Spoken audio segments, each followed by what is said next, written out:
talata 4 novembre 2024 miara-pandray tompo kilasy tompo vavy tonga soa indray ato anatin'ny fampahalalam-baovao ny real news ny Vaovao Marina ary manasanao indray hanaraka izany hatramin'ny farany etsika anokafana izany ary ireo lohateny vaovao.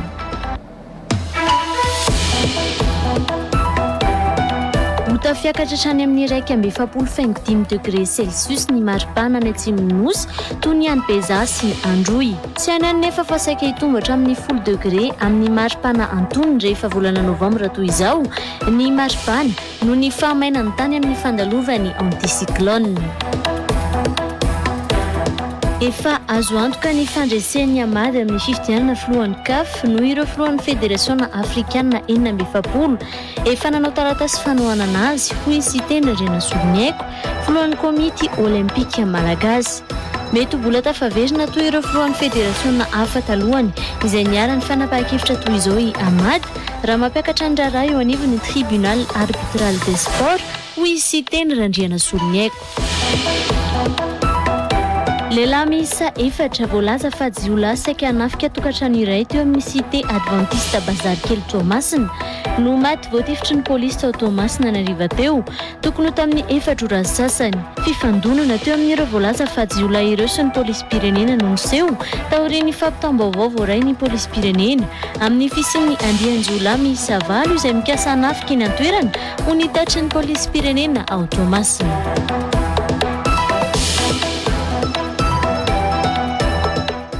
Horantsika indray ary izao ireo tsara ho fantatra mahakasika ny vinavina ny mety ho toetry ny andro ho an'ny rahampitso.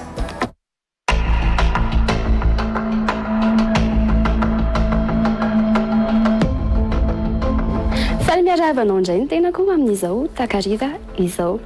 Misy fikorontanana ny amin'ny tsy takamaso any amin'izao fotoana izao ka mahatonga ny atmosfera ho maina. Manome vahana izany amin'ny fiakaran'ny maripana amin'ny faritra maro eraky Madagascar. Voakasika izay ny faritra Sofia, ao ihany koa ny faritra Menabe sy ny faritra Atsimo andrefana ary ny faritra Androy. Izany hoe vinavinaina mety hiakatra manodidina ny 7 hatramin'ny 1.7 degré maripana any amin'ireo faritra ireo amin'ny herinandro ity. Misy fiantraikany amin'ny fahasalamana izay hafanana miopapana izay ka noho izany dia entanina izany ianao izay monina any amin'ireo toeran'ireo mba hitandrina ka tsy ranto mivantana amin'ny masoandro ary ihany koa hisotro rano matetika. Izay ny amin'iny fa raha hozarentsika ny vinavina ny mety ho toetry ny andro ho an'ny rahampitso alarobia 5 ny volana novambra 2024 dia tahaka izao indray. Ao anatin'ny tapamaraina dia hibalika ny masoandro eto Antananarivo toraka izay ihany koa ny any Fianaratsoany. Raha ho an'ny Anosibe aloha dia tahaka ny andro any raha ny vinavina ny mety ho toetry ny andro rahampitso satria dia hifandimba ny rahona sy ny masoandro ary manodidina ny 4 hatramin'ny 7 degré raha ny maripana. Ao anatin'izay tapamaraina izay hatrany dia saika hibalika avokoa ny masoandro amin'ny faritra rehetra any Sainte-Mariana isika no ahita herika kely. Iova nefa izay ao anatin'ny tapany hariva raha ny faritra sasany aloha dia hibalika hatrany ny masoandro fa ny any amin'ny faritra atsimon'ny nosy andray no isy ny orana raha ikotroka izay any Toriarana. Ny maripana kosa ho an'ny rahampitso dia 20 degré maripana ambany indrindra raha toa kosa ka tafakatra hatramin'ny 4 degré raha maripana ambony indrindra. Vinavinaina izany posaka ingabe masoandro amin'ny 5 ora mahery 3 minitra raha toa kosa izy ka hilentika amin'ny 9 ora mahery 10 minitra.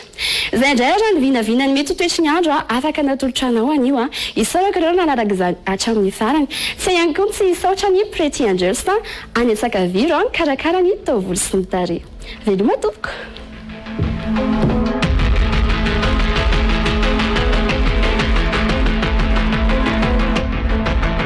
Iverenantsika ho arana indray ary aloha ireo lohateny vaovao. Fiakatra hatrany amin'ny 1.5 degré Celsius ny maripana ny atsimon'ny nosy toy ny any Beza sy Androy. Tsy anany nefa fa saika hitombatra amin'ny 10 degré amin'ny maripana antonony rehefa volana novambra toy izao ny maripana noho ny fahamainany tany amin'ny fandalovany anticyclone. efa azo antoka ny fandresen'ny amady amin'ny fifidianana filohan'ny CAF no ireo filohan'ny fédération africaine enina amby efapolo efa nanao taratasy fanohanana azy ho izy tendra rena soloniaiko filohan'ny komity olympique malagasy.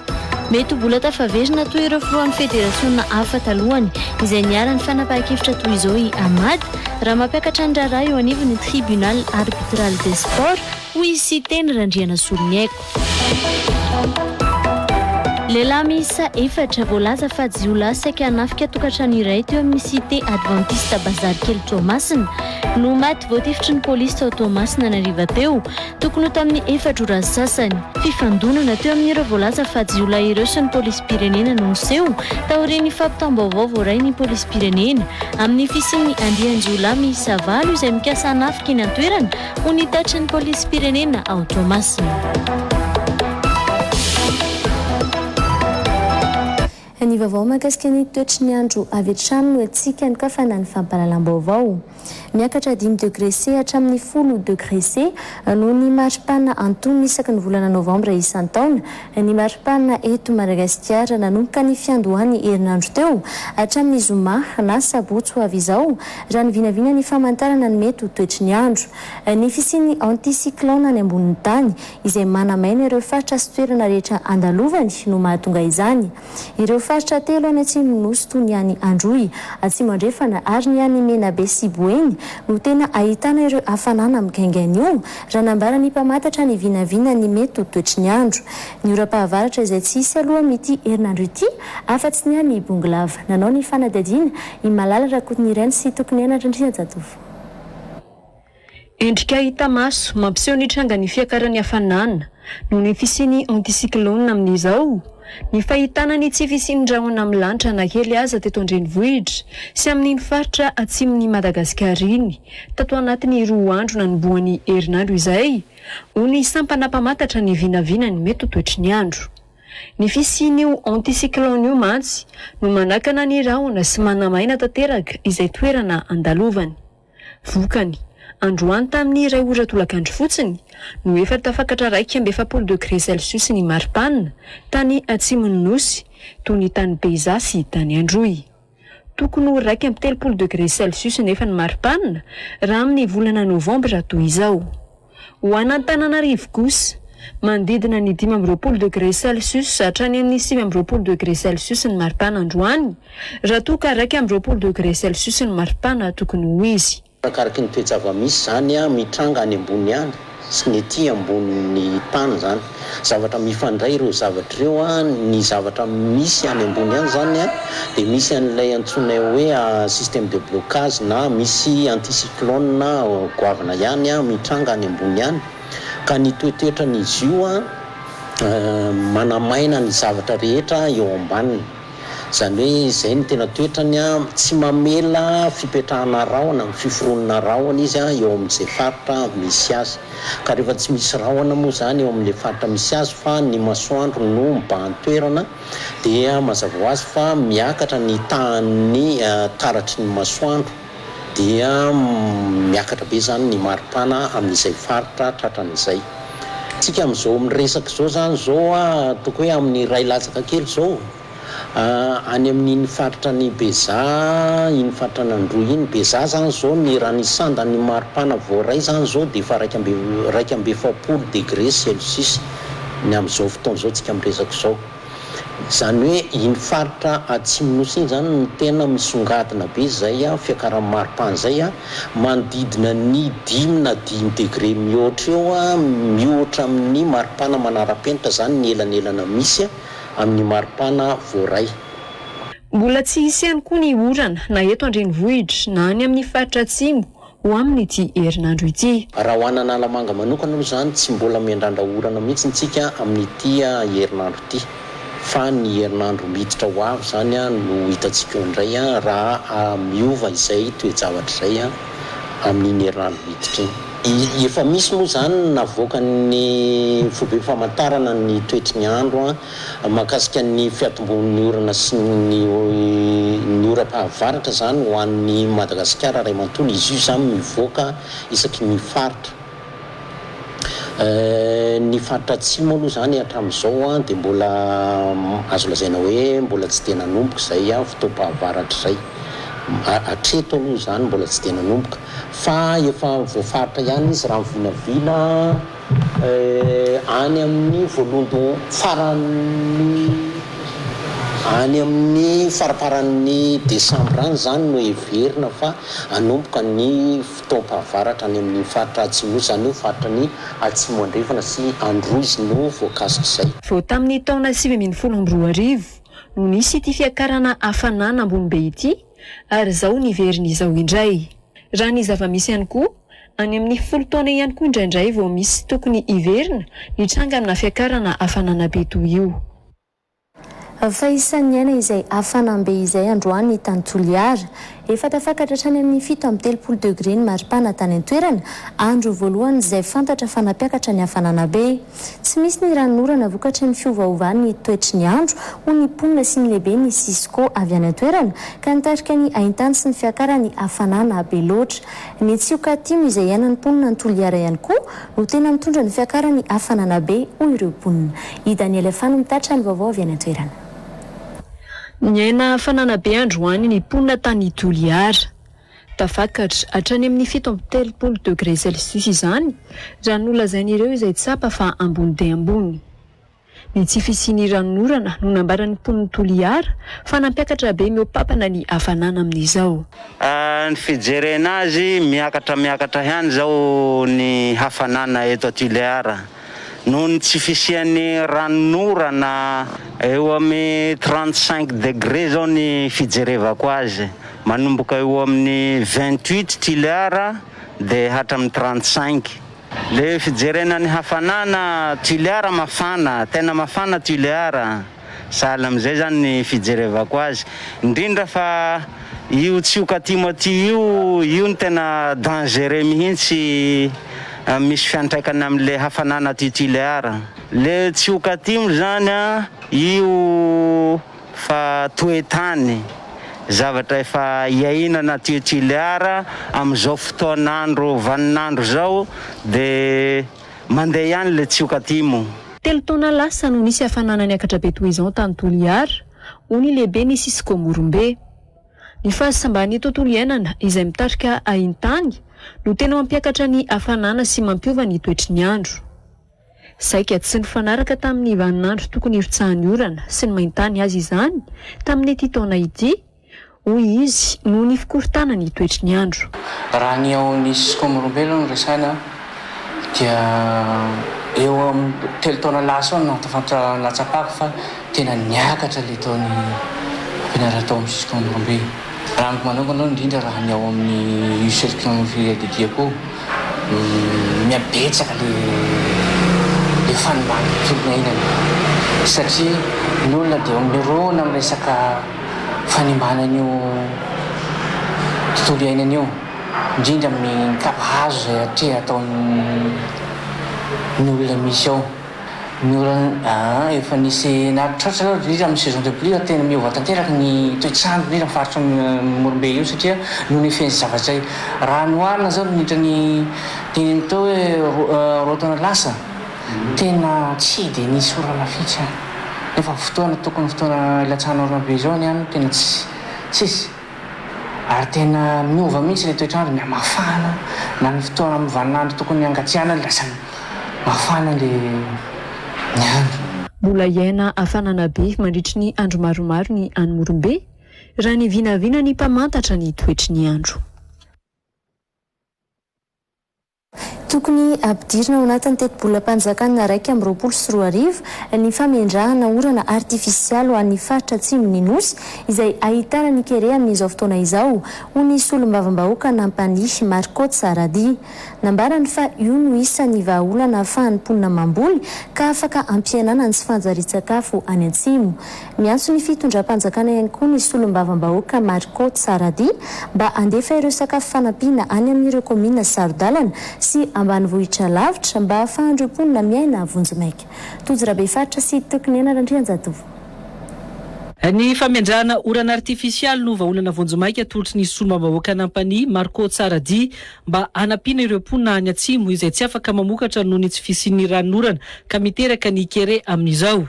Ny fitariana rano amin'ireo rano manodidina kosa no vaolana maharitra atolotry ity solombabahoaka ity. Ny olana manko dia tsy fisiana rano. Ny rano no mahatonga ny kere io. Rano hambolena, rano sotrony biby fiompy, rano sotrony olombelona. Fa ny olana nge mazoto mamboly. Fa le rano tsisy mety gaga nareo maninona moa zany tamin'ny taona lasa ohatsy zao tsy nisy kere fa maninona tamin'ity lasa nisy kere be satria mba nisy orana indray mandeha indroa mandeha intelo orana telo 3 fois zany dia fa vokatra ny voly tsy mila zavatra ngeza be ka ny solution maharitra na soit ampidirina anatin'ny budget ny olo ady finance io ny fametrahana ny atao hoe pluie artificielle isan-taona 3-4 fois par an any amin'ireny zone reny mbola tsy dia tena maharitra nefa zay fa ny tena solution tena hoe maharitra indrindra dia ny fisintomana an'ireo renirano manodidina reo nge misy renirano nge any misy renirano ny lahy menarandra sy ny sisa azo anaovanao investissement goavana reny sitomina makaty amin'le lemaka misy an'le tanàna ngezabe reo dia mivokatra ny voly dia mamboly ny olona. Ankoatra ny kere izay mamelo ireo mponina amin'ny fotoana tsy fisian'ny orana ahafahana mamboly dia misy ny zaza sy ny ankizy any atsimo izay iarany tsy fanjari-tsakafo mandavataona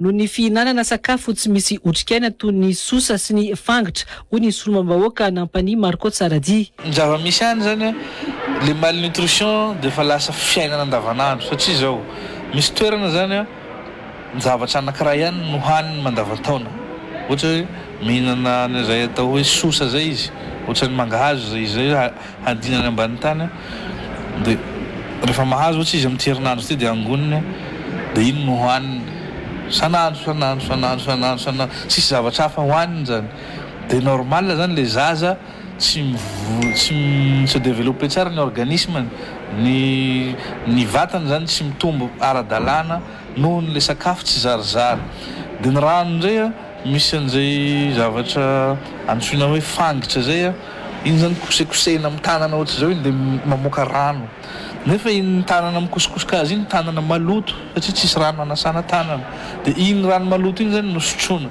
dia izay zany mahatonga an'le hoe tsy fanjariany sakafo zany hoe misakafo tsy zarizary mandavataona ny ankizy dia zay ny tokony hiadivana ihany koa satria ilay kere manko tena hoe en tant que kere dia lefa hoe tsisy hohanina mihitsy mandrisan'ny andro maromaro dia tanao le taolana mivoaka le zaza ny lohany ngezabe sy ny sisa.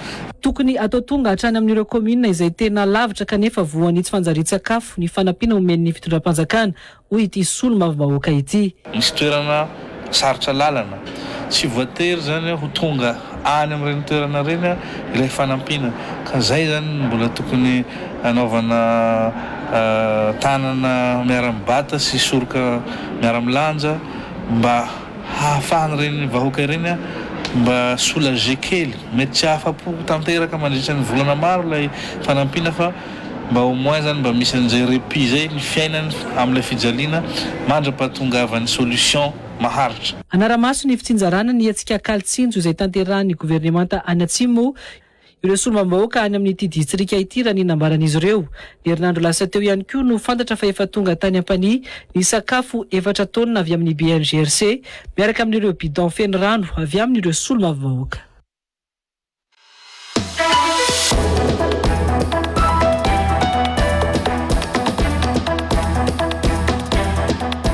Ovain'ny fandaharana l'invité du jour anio alina talata fa 4 ny volana novembre taona 2024 mandritra ny tapany faharoa amin'ny fampahalalam-baovao amin'ny sivora latsaka fa efany alina eto amin'ny Real TV Madagascar Andriamatoa heny tsora kotoarmanana fantatra amin'ny anarana hoe tota ben'ny tanàna eo anivo ny commune Andoha Ranofotsy no sady filohan'ny AJMA na ny association des jeunes maires Analamanga iresaresaka mahakasika ny fanatanjahantena ny fitantanana ny commune Andoha Ranofotsy ary ny fiainam-pirenena amin'ny ankapobeny anasananao ary anaraka izany. Andriamatoa Intsoa rakoto armanana indreraka izany ovahiny Gascar Fenso ao anatin'ny fandaharana l'invité du jour varantsika ao anatin'ny tapany faharoa ny fampahalalam-baovao. fahotoizantsika ny vaovao politika kosa izay fampahalalam-baovao izay fiainan'olona no anana ny solombavam-bahoaka fahefana alefa eo anivy ny fitsarana ambony ho ny filohan'ny voamera manokana momba ny ACG Tsabodikay Honoré Androany izay fotoana voafaritra fa andanindro solombavam-bahoaka ny andefasana eny anivy ny ACG ny raharaha mahakasika minisitra efatra tamin'ny fitondrana teo aloha. Mbola betsaka nefa ny pitsopitso ny mbola tsy ampy amin'ireo antota taratasy ahafahana miapangana tsy ireo minisitra teo aloha manana raharaham-pitsarana voaray ny antenimieram-pirenena ireo ho ity solombavam-bahoaka ity. Naentitra ny solombavam-bahoaka amin'ny fotoana tsy voafaritra noho izany ny fanaovana tatra tao anatin'ny fivoriam-be ny antenimieram-pirenena momba ireo raharaha izay tokony andraisan'ny solombavam-bahoaka fanapahan-kevitra na alefa eny amin'ny ACG na tsy ho an'ity andro an'ity. Tozirabe faritra sy tokony anarandria zatovo. Solombavam-bahoaka 3:20 no tonga tao amin'ny lapany Tsimbazaza androany izay fotoana efa voafaritra tao anatin'ny tetiandro fa anaovany solombavam-bahoaka tsangatanana amin'ny andefasana eny anivon'ny ACG ny raharaha mahakasika minisitra tamin'ny fitondrana teo aloha. Raharaha 412 eo ampelantanan'ny antenimieram-pirenena no tapaky ny voamera manokana momba ny ACG fa hodiniana mialoha androany. Rehefa niditra ny efitrano fivoriana nefa ireo mpikambana ao amin'ny voamera manokana dia nilaza fa ahematra amin'ny fotoana manaraka ny fanaovana ny tatitra.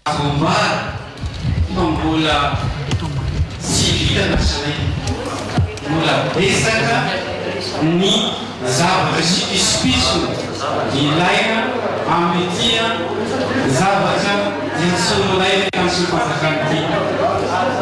Ka eo anatin'izay no tokony tsy isika aorian'ny trano zakabe ity noho tsy fatomboana izay pisopiso izay eto fiainan'olona no miampiampanjay dia mangataka zay ny amemorana nytia amin'ny fotoana manaraka. Fiamorana fandroany tamin'ny fandiniana anaty fivoriam-be ity androany ity raha tokony tamin'ny 17 Novembre ny tetiandro voalohany voafaritra fa andraisany solombavam-bahoaka fanapahan-kevitra mikasika ireo raharaha mahavoasaringotra tompona andraiki-panjakana teo aloha. Nanamafy ny filohan'ny voamera manokana momba ny ACG fa ain'olona no eo ampelantanany solombavam-bahoaka. Aleo araka ny fiteny zareo mpahalalana aleo mandefa olomerika toy izay mampigadra olo-marina. Ny zava-dehibe zany dia ain'olona no ato. Ny solombavam-bahoaka no azo ambara hoe afaka nanapa-kevitra nalefa moticour de justice na izany na le izy. Ao anatin'ny fivoriana ara-potoana ihany moa no tokony andiniany ireo solombavam-bahoaka ny raharaha tokony alefa eny anivon'ny ACG raha ny voafaritra ny lalam-pandrinana. Eo amin'ny vaovao avy any Tomasina kosa indray jiolona 7 mikasa anao fanafiana mpandraharaha iray mpanangom-bokatra jirovo tao Tomasina no efa narahany mpitandro ny filaminana avy amin'ny polisy pirenena izay manatanteraka iraka manokana any Tomasina nandritra ny 3 andro no ny fikasan'izy ireo anafika ity mpandraharaha ity. Ny hariva teo no saika anatanterahany ireo ny fanafiana ho ny polisy pirenena ka efa nisy ny fanarahan-dina tao. Nisy nefa ny fifandonana teo amin'ireo voalaza fa jiolona sy ny polisy rehefa tonga teny amin'ny toerana izay saika anatanterahany ireo ny fanafiana ka nafara tamin'ny fahafatesany efatra tamin'ireo voalaza fa jiolona ireo ary voatifitra ihany koa ny mpamily ny tuk-tuk. Mbola mitondro fikarohana amin'izao ho hatrany mpitandro ny filaminana. Elideros Real TV Tomasina no mitondra ny Antsipriana. Nandrika ny raha tao amin'ny cité adventiste Bazarikely Toamasina ny tsolakandro teo. Jiolona efatra no lavy ny balany uzy nandritra ny fifampitifirana ny seho teo amin'ny jiolona sy ny polisy pirenena. Fantatra moa fa efa misy ny fanarahana ireo jiolona ireo amin'izao fotoana izao. Nisy fifandonan'ny jiolona sy ny polisy avy any Antananarivo avy eo amin'ny unité spécial d'intervention androany izay antsoina hoe sakamainty. Raha fitinana fohifohy zany fandehan-javatra efa eo amin'ny herinandro mahery eo no tongavanay teto noho ny fahafantarana fa somary mafanafana ny tanàna amin'ny resaka taky amin'ny armée dia ny raha ministera zay mba hikarika an'ireo mpanao ratsy ireo. Tao anatin'izay herinandro zay maromaro ny fanampim-baovao azo fa ity anankiray ity zany teo amin'ny 3 andro teo no tena nanarahana azy. Tao anatin'izay zany dia fantatra fa ireo andion-jiolahy ireo dia mieritreritra ny anafika trano anankiray izay anampandaraha-pandalo. Tsy tena apetraka teo mpandraraha fa mandalo fotsiny hividy jirofo.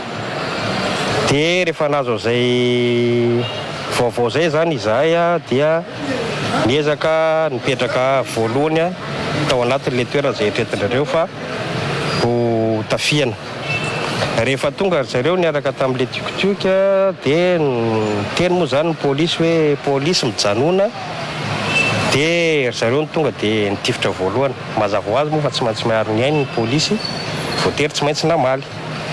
Tao anatin'izay zany dia nisy anankefatra ny lavo, nisy anankitelo kosa nefa tafatsoaka. Izay marihana fa manana basy ireo anankitelo tafatsoaka ireo, izay nifampitifitra tamin'ny polisy teo. Mbola eo ampikarohana ny telo amin'ireo voalaza fa mpanafika izay tafaporitsaka niaraka tamin'ny basy ireo mpitandro ny filaminana amin'izao fotoana izao. Voalaza aza fa nisy vehivavy iray tamin'ireo mpanao asa ratsy ireo. Fantatra ihany koa raha ny fanadihadiana trano fa tiokotiko no fiara fitaterana nampiasain'ireto olon-dratsy ireto ary maty tao anatin'ireo telo voatifitry ny uzy ny mpamily ny ilay tiokotiko. Fa vehivavy iray mitondra voka enim-bolana no hita faty sy no tapahan-doha tao amin'ny fokontany Vohimena, kaomina Vohitrevy, distrika Anaparafaravola ny 20 Novembre lasa teo, tokony tamin'ny 10 ora sasany maraina. Avy nanao fizaham-pahasalamana no izy be voka no voasakana ka niaran'izay fanolanana izay. Olona nandalo nahita azy ka ny fizahana no nanamarina fa efa potika tanteraka ny taovam-pananahany ary nodidina ny tenda ny voavita ny asa ratsy. Niaina tahotra ny mponina any an-toerana amin'izao ho nisy olom-bavam-bahoaka Anaparafaravola no nisy fandriam-pahalemana izay saika isan'andro amin'izao any an-toerana any. Malalatra Kotinirainy eo amin'ny sarany lantora Samuelson. Ny andron'ny zoma raika amin'ny 20 Novembre 2022 no niainga tao an-trandro andeha hisakafo tany amin'ny CSB Vohimena Vohitrevy Amparafaravola ity renim-pianakaviana mitondra voky ity. Raha ny fitantarany mponina tao anony Amparafaravola ho nisy olom-bavam-bahoaka tany an-toerana. Rehefa lalana niverina nefa izy no niara-ny fanakanana tampoka. Mponina nandalo no nahita ny razana izay efa tapadoha ary niosin-drà. Taorian'ny fizahana natao azy no nahitana fa efa potika tanteraka ny taovam-pananahany io vehivavy mitondra voka io. Toy no fantatra fa niara-ny fanolanana izy ary novonoana avy eo. Ary tena zavatra mampalahelo, ny zavatra magaga dia zao, ny zavatra tany aminy tsy nisy zavatra very, ny vola arivo sy roa alina ny teo dia kafe kely iray tanana, siramamy kely iray tanana dia tongolo kely. Zay mipetraka teo. Fa na ny mpianatra ary dia tsy ety hianatra mihitsy satria miala avy any amin'ny tanàna nanony io mandeha makany Vohitrevy tsy maintsy mandalo amin'ny toerana nisy ny fanolanana io.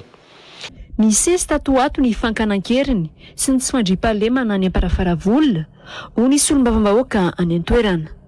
Saika isan'andro aza no nisy ny trangam-panolanana raha nitatitra no minatra any. Nanao antso avy amin'ny fitondram-panjakana araka izany nisy olom-bavam-bahoaka any Amparafaravola manoloana ity trangan-javatra ity.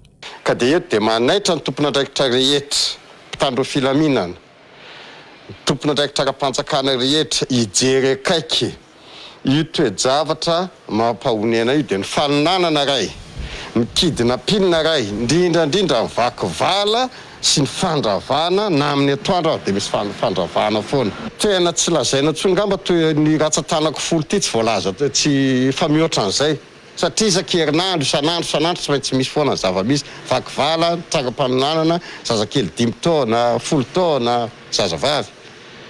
Mbola mitombo ny fanadihadiana momba ity raharaha ity sy ny fikarohana ny navanona ny fanolanana sy ny vono olona tao Amparafaravola raha ny vaovao azo tany an-toerana. Mahatratra any amin'ny 500 ariary ny vidin'ny vary iray kapoaka any amin'ny faritra Alaotra izay isan'ny sokotry Madagascar raha ny nambarany solom-bavam-bahoaka Amparafaravola androany. Ny fahasahiranana amin'ny tsy fandriam-pahalemana sy ny fahasahiranana iainany tantsaha no ny tsy fahampiany vola ampiasaina hividianana masom-boly no mahatonga izay fiakarany vidim-bary izay raha ny nambarany. Manampitrotraka ihany koa ny fahasimban'ny foto-drafitrasa Antanambe efa tao anatin'ny herintaona saingy tsy mbola namboarina hoy ity solom-bavam-bahoaka ity. Isan'otaky ny tokony hijerena akaiky ireo tantsaha sy ny fambolena any an-toerana amin'izao fiatomboany tao-pahavaratra izao. Malalatra Kotinirainy sy lantora Samuelson na trany. ahina avokoa amin'ny fotoam-pamokarana amin'ny taona 2024 avy io, na ny fiainan'ny vokabary miakatra ny aloatra, na ny fiakaran'ny vidim-bary ambony dia ambony, raha nambarany solombavam-bahoaka avy any Amparafara androany. Ny vary gasy no nambarany fa isany ahitana fiakaram-bidy. Na ny atokona ary sahirana n'olona. Apetrako eto, efa miakatra any amin'ny 500 ny kapoaka vary any amin'ny faritra loatra. Nefa eritreretintsika rehetra fa toerana mamoaka bary indrindra asopotra Madagascar any amin'ny faritra loatra. 500 ny kapoaka vary fotsy any amin'ny faritra loatra. Ny orana tsy avy. Ny tantsaha tsy afaka miakatra tonga amin'ilay fitenenina hoe ny antanana tsy mamokatra, ny atsaha tsy miakatra. Dia ao anatin'ny Silona ny faritra aloatra mangoro indrindrandrindra amin'ny distrikta Amparafara. Na ny rano entin'ny tantsaha natateraka ny fambolem-bary azy amin'izao, efa olana ho azy ireo, ho ny solombavam-bahoaka Amparafara. Tafiditra ao anatin'izay ihany koa, mitsimbola fanana ny tatsamasomboly. Manjaka ihany koa aza ho izy ny tsy fandriam-pahalemany amin'ny fandrobana izay vokatra kely ananany tantsaha. Taopambolena amin'ity taona ity dia misokatra ny rano amin'ny herinandro ambony. Raha ny tokony izy tokony raha pitso alarobia. Misokatra ny rano any amin'ny baraziny Samaloto. Zany hoe efa hanompoka anao zanabary zany ny tantsaha rehetra. Na zany na tsy zany tsy ampy ny rano any anivon'ny barazy. Tsy ampy hamelomana ny rano raha sanatria ka tsy misy norana. Zay no mahatonga amin'ny teny hoe tokony atao haingana ilay foto-drafitrasa izay amin'ny resaka barazy ireo. Tena eto dia tsy misalasala amin'ny teny fa raha sanatria tsy vita dia miaina tanteraka an'izay vokabary foto-drafitrasa rehetra, ny tanàna rehetra simba any amin'ny distrikta Amparafara indrindra amin'ny commune Tanambe sy Ambojanary ary Andranobe. Efa tsy mifanalavitra amin'ny vidim-bary eto an-drenivohitra noho izany, ity vidim-bary any aloatra ity, izay isan'ireo mamatsy vary ny faritra ihany koa. Fiarabe mpitatitra ny tsy 510 isan'andro eo farafakely no tazana eny Anosy mitondra ireo vokatra miakatra avy any amin'ny faritra Atsinanan'ny Nosy. Mety ho tafiakatra hatrany amin'ny 20 tapitrisa ariary nefa ny faty antoka raha toka tsy mandeha ny tsena hoy ireo mpivarotra. Ny litchi izay amidin'izy ireo 3 ariary hatramin'ny 2 ariary, ny iregarab izay miankina amin'ny hatsaran'ny vokatra ihany koa. Tsy mifanalavitra hoy ireo mpanangomokatra miakatra ny renivohitra ny vidy akanazy any am-potony. Malala rakotiny iray ny Silantra Samuelson na trano mitondra ny antsepsian'izay.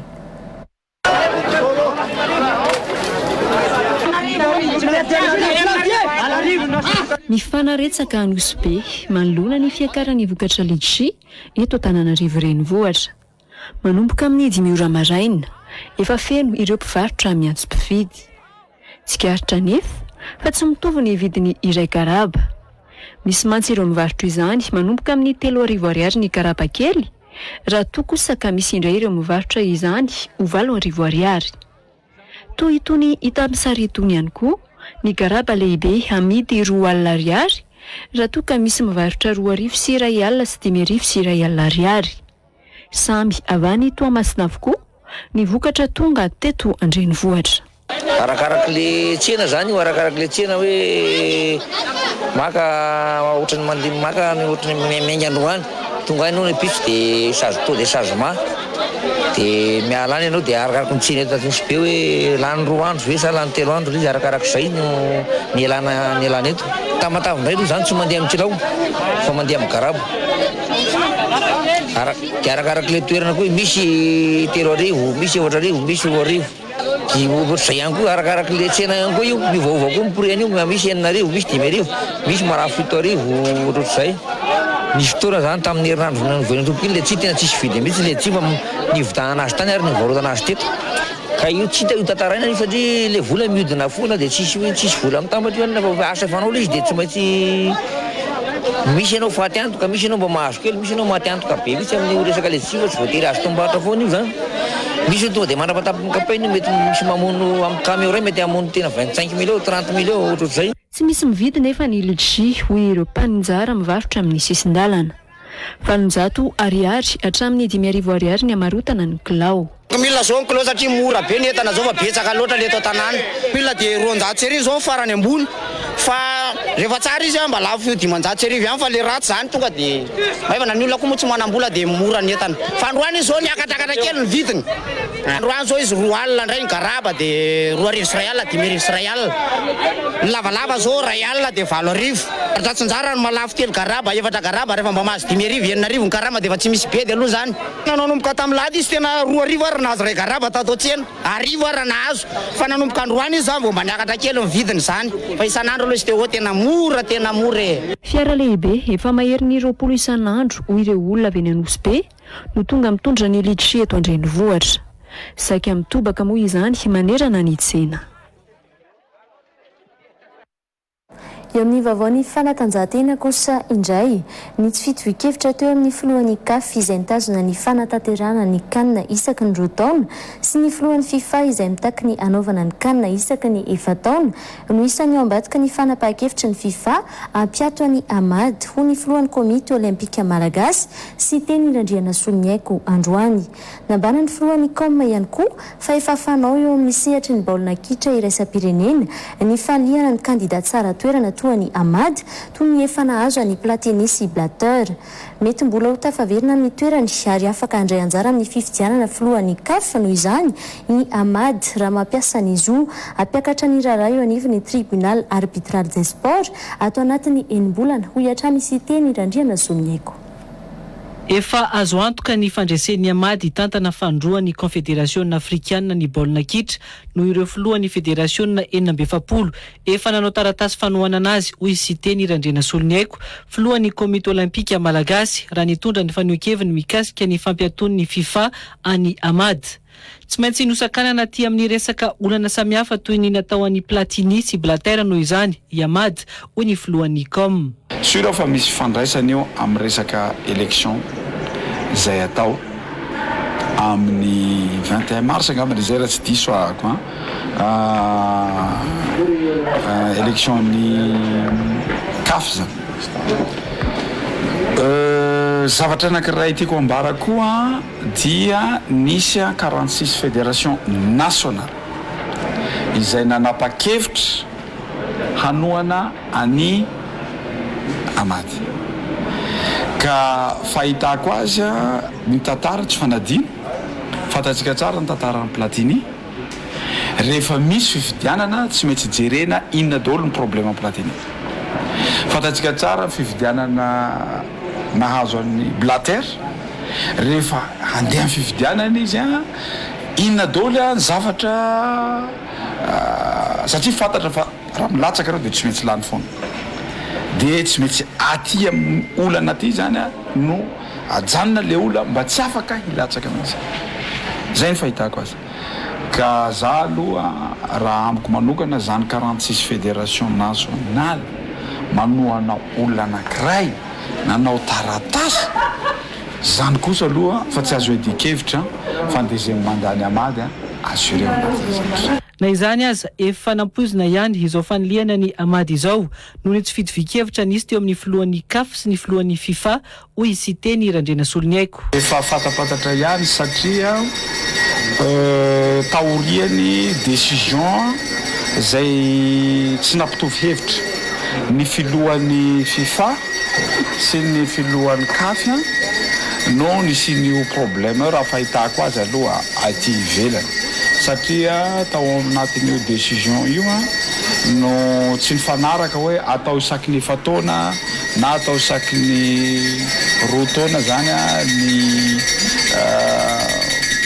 ny kanina. Mbola tsy ahafahana mamaritra ny hoavin'ny Amady nefa io sazy miatra aminy amin'izao fotoana io ho ihany ity filohan'ny komity olimpika malagasy ity. Azadino fa tsy nisy président maromaro maneran-tany tratran'ireo zavatra zao misy ny sasany tsy afaka nilatsaka mihitsy fa nisy ny sasany akabeazany nandresy izy dia afaka manohy indray koa ao anatin'izay zavatra.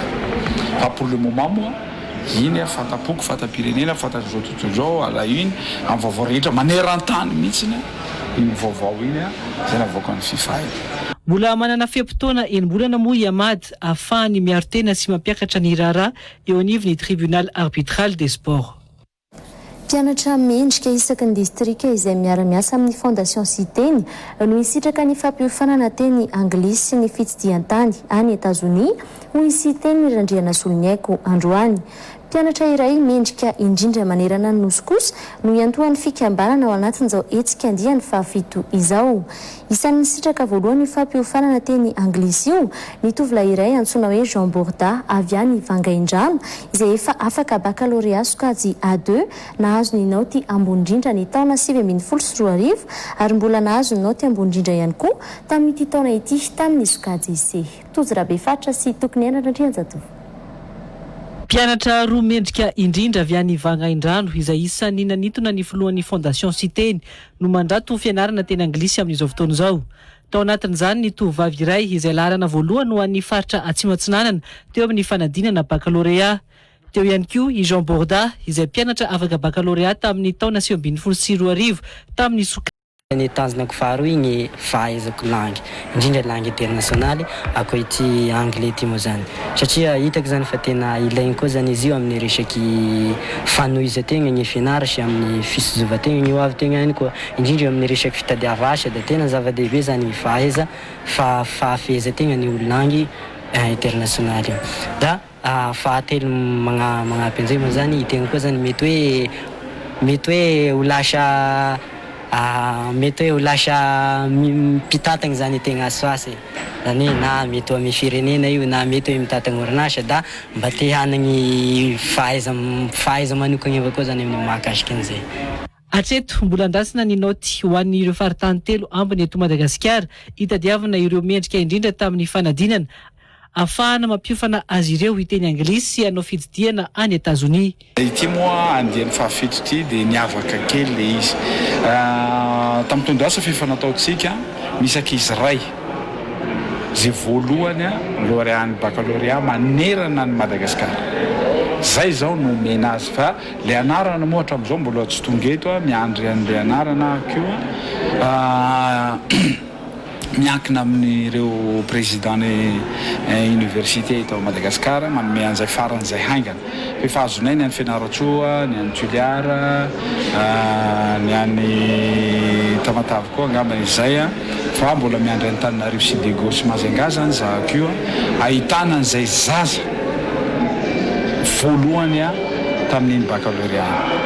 Dia manaraka an'izay moa mazava ho azy za efa niasa tao Tuliara foana dia misy zaza ray avy ao Tuliara. Tsevina fa solombavam-bahoaka maro sy fikamanana hafa avy any ivelany no miara-misalahy amin'ny fondation Cité iantohana ny fivanianan'ireo mpianatra mendrika indrindra ireo any Washington sy New York. Efa polisi sanjato ny iray aman-dreny mangataka fanampiana amin'ny fikambanana mpanao asa soa iray eto andrenivohitra no saika mampiasa afetsena sy fitadiavam-bola ankoatra ny fitsaboana ny zanany amin'ireo fanampiana azo raha nambarany tompona andraikitra mpanao asa soa iray androany. Misy amin'ireo iray aman-dreny no mangataka fanampiana ara-bola sy ara-pitaovana foana na dia efa sitrana aza ny marary. Eo ihany koa ny manodina ny fanampiana amin'ny zavatra hafa. Tsy maintsy nanova ny fomba fiasa noho izany ireo karazana fikambanana mpanampy olona mila vonjy noho ny aretina ireo ka tsy maintsy asiana olona avy amin'ny fikambanana manaraka sy manara-maso mba tsy hiteraka ny fisolokiana. Mitrangana fisolokiana ataon'ny iray aman-dreny izay lasa mampiena n'ireo mpanao asa soa amin'izao ho iatran'ireo fikambanana ireo. Malala rakotiny ireny eo amin'ny sariny lanitra Samelsan. Ankoatra ny raharaha izay noraisin'ny zandarmaria-pirenena an-tanana ny fanadihadinana atao taminy momba ny renim-pianakaviana iray izay nahavita ny soloko ny aretina nahazo ny zanany omaly ary nahafahana izy ireo nivoaka ny Madagasikara mihitsy nitadiavana fanampiana ho fitsaboatena. Mbola misy ihany koa ireo ray aman-dreny manao fangatahana fanampiana toy io trango io amin'ny fikambanana mpanao asa soa saingy fantatra fa manao afetsifetsena amin'ny alalana fampiasana ny zanany ho marary sy ho fitadiavam-bola ho ny fikambanana mpanao asa soa amin'ny fitadiavana vonjy ain'androany. Ny vola fanampiana foana matetika no tena ahodikodin'ireo ray aman-dreny ho ity fikambanana ity ary isany efa nisedra izany izy ireo. Ny vokatra izay nefany tonga an'le donateur dia miteny le ray aman-dreny le zaza marary zany hoe mbola tsy ampy 100 000 ariary, mbola misy scanner tokony atao, mbola misy analyse tsy vita dia miteny aminay le donateur hoe mbola tsy ampy an'izao nefa izay na me an'izao dia lasa midina ifotony izay zany dia manontany an'ilay olona nefa izay efa vita le zavatra fa le vola lasa ampiasainy zareo amin'ny zavatra hafa le olona moa zany efa ao anaty fahasahiranana tanteraka dia raha tsy zatra nikarakara le vola be izy be dia be tonga dia amanetsiny maro dia nefa tonga dia amena pilatanany dia lasa voatery ahodiny any amin'ny zavatra hafa le izy fa tsy ataony any amin'ilay fitsaboana le zaza. Voafaritra mihitsy aza fa saika te azo fanampiana foana ireo olona mila vonjy ara-pahasalamana ireo ka lasa miteraka io afetsena sy fisolokiana io. Ny 40% any ray aman-dreny teo le zaza nefa na tena marary ary azony fakapanahy ny olona satria ny vola dia fakapanahy foana dia nanarary ala le zaza na leony zareo hoe nampiasaina amin'ny zavatra hafa na lasa nisy fitiava-kely koa le izy hoe te ahazo foana dia lasa mandainga amin'le mpanome izy fa tena betsaka 40% zany efa betsaka le izy par rapport amin'ny hoe le tena zaza marary zany. Taoriany fitarainana natao ireo mpanome fanampiana izay arany fangatana miverimberina moa no nahitana io fisiany fahafatesana sy endrika fisolokiana io ho iatrany ireo mpanao asa soa. Izy ireo izay milaza fa efa manova fomba fiasa amin'izao ahafahana misoroka ny fisiany mpisoloky sy ny fetsilahy. Tsy omena le ray aman-dreny mivantana tsony ny vola na fanampiana na fanafody hoe tsy atao mivantana ny aminy zany fa zay no migeria le izy dia zay no mandoa le vola zay mitazona ny facture dia avy eo zay manao rapport any amin'ny donateur rehetrarehetra sy zay olona mameo. Any amin'ny tambajotra an-tserasera-mbofo no tena anjakany fisolokiana amin'ny fitadiavana famonjena no ny fisiany marary na izany zanaka na ray aman-dreny. Tsy garitra aza fa misy mihitsy ireo mahavita mamorona fisolokiana fotsiny ihany manoloana ny fisiana aretina io mba ahazoana vola.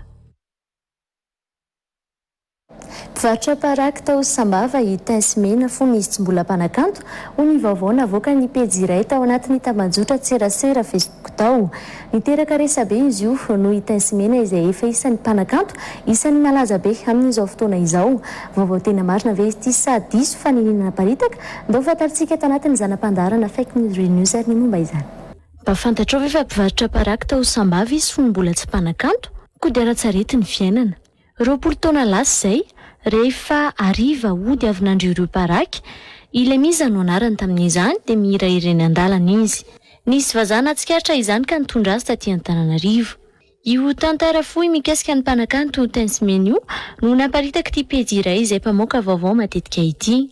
Io vaovao io izay toa nampisy karazana fahaterana teny amin'ny mpanaraka sy mpikirakira Facebook. Tao ireo nandiso ny vaovao ary nahavita ny teny mihitsy hoe tsy marina velively ity tantara ny tansimena ity. Teo ny ome. Tsy visy ihany koa nefa ny haiko fa tena nahin'ny tantara. Nisy ny nanany ihany hoe inona kiny idirako. Ho an'ny faneho-kevitra teo amin'ity pejy ity fotsiny efa 400 mahery ny nanao j'aime sy ny ome tamin'izany.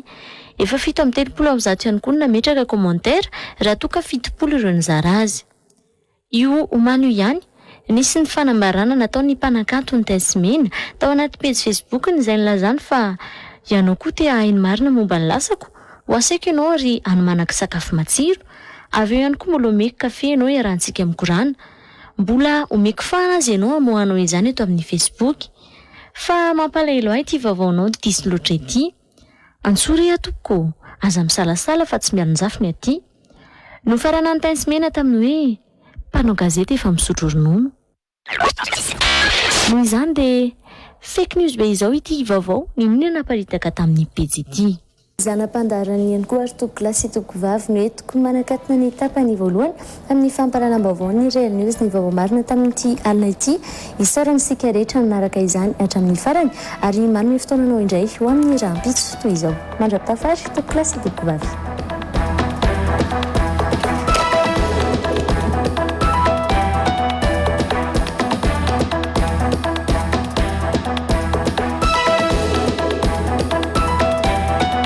Manandanja ny safidinao safidy anosy maitso indray any Madagascar. Mametraka ny tetika safinday iray mirazo iray ho volena itelma iaraka isika andrakotra ala indray any Madagascar amboly azy ho lovany taranaka any afara. isaky ny finday telmaray voavarotra azo ray no volena ka ho maintsy mavana ity firenena.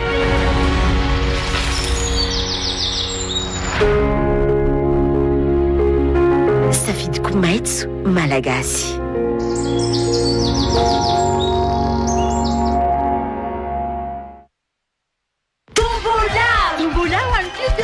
Hitanao eny amin'ny farm shop Rakatanarivo manomboka 19 oktobra hatramin'ny 8 novembre fandraisana anjara mividiana entana telo hetsy ariary no mihoatra eny amin'ny farm shop mahazatra anao olona telo no hosariana ary ny loka voalohany amin'izany dia bon de chambre tetina enina hetsy sy telo tapisy ariary 3,600,000 ariary be zao mandraisa anjara tongavana amin'ny farm shop vilan-kefitra antsoy maimaimpona ny 033 65 432 10 na ny 032 32 030 00. Veni, vovonana eketsika ny aina mendrika salama. Eny, ny fahazona rano fisotro madio, ny fanadiovana toy ny fampiasana kabone sy efitra fandroana madio, ny fidiovana toy ny fanasana tanana amin'ny savony izay mifanaraka sahaza ny toe-batany avokoa, dia zo fototra ho amin'ny vehivavy, na tanora, na nahazo taona, ny olona manana fahasembanana, jamba, kilemaina, mona, marenina. Zo amin'ny maha-olom-pirenena feno azy ireo. Fataro ary fa nitetika asa Veni, sahany Waterred dia miasa amin'irety distrika manaraka reto: Ankazobe, Antsimondrano, Avaradrano, Ambohidratrimo, Manjakandriana, Moramanga ary Tsirono Mandidy.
Real News natolotry FTC Aluminium. FTC, le monde en aluminium. Toy ihany koa i cahier Premier Plus. Mpianatra tsy aizaina no mahay zava-baovao isan'andro. Premier Plus